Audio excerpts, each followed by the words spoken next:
Hello everybody, welcome back to Hopeful Happenings. Today we're talking about story arcs, and this is part 2 of a 2-part video series.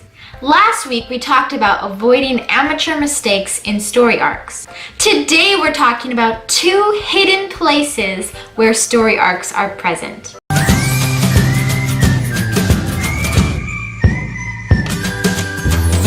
Hi guys. So last week we talked about story arcs. Story arcs, just to recap, are the escalating journeys that characters take in a story.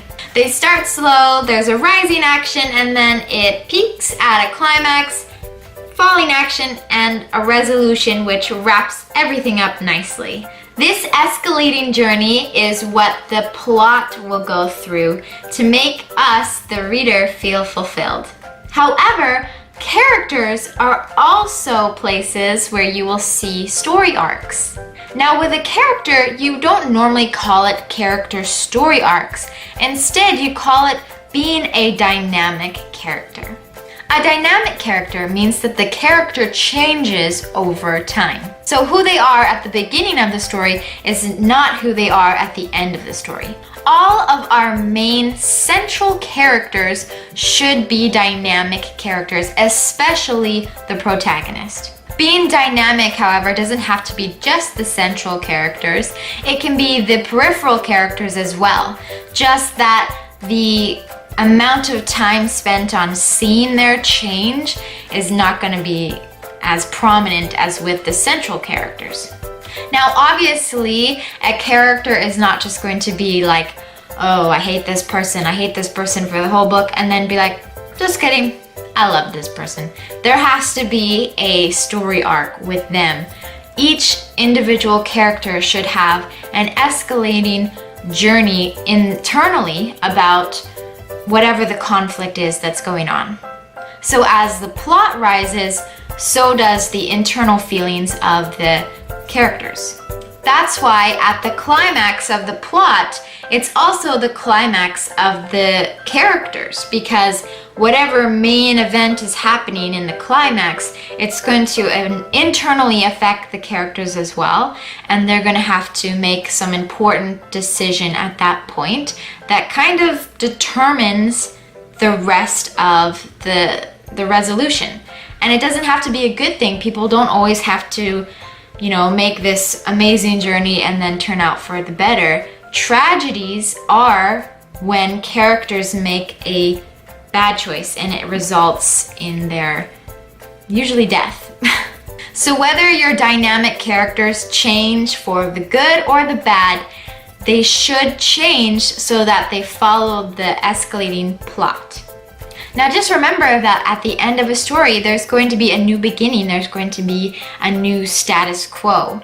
And so it's not just physically the plot has changed something, but internally, and normally internally is like a stronger thing anyways. Internally there should be characters that have changed, that have gone through a journey, and I actually really love it when peripheral characters go through this change as well, because it just seems so much more fulfilling and even realistic. Like, everybody does get affected by someone else's actions, so I really like it when it's not just the central characters that change, but the outside characters as well.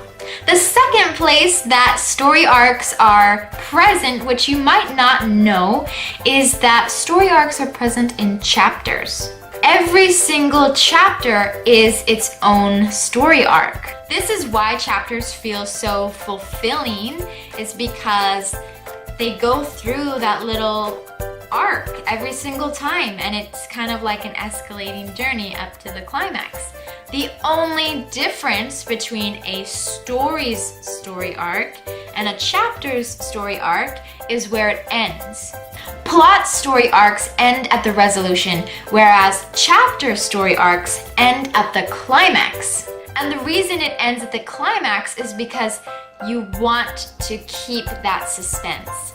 You want the reader at a point where they must read on to find out what happens, because you just left them hanging at like the most critical part of this chapter. And so if you can get them to want to read the next chapter, and you can do that every single chapter, then there you've got a reader who will stay up all night to finish your book.